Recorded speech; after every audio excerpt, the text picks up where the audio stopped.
કોલેજના અભ્યાસ દરમિયાન અમે જુદા જુદા વિષયો ઉપર શિલ્પો બનાવતા. ખાસ કરીને મારા શિલ્પો જે છે એમાં શરૂઆતના શિલ્પો લગભગ 4-5 વર્ષ સુધીના શિલ્પોમાં જાનવરો પક્ષીઓના ફોર્મ લઈને મેં કામ કર્યું.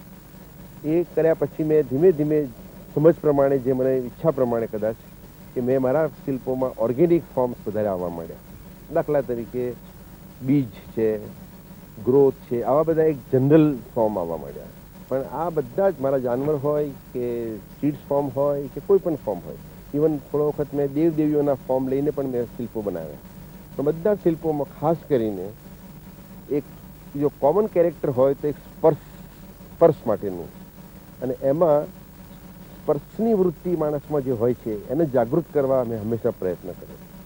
અને અત્યારે પણ મારા શિલ્પો શરૂઆતથી અત્યારથી જુઓ તો એમાં સ્પર્શ વૃત્તિ એક ખૂબ જ આગળ પડતું એક કેરેક્ટર છે મારા શિલ્પો.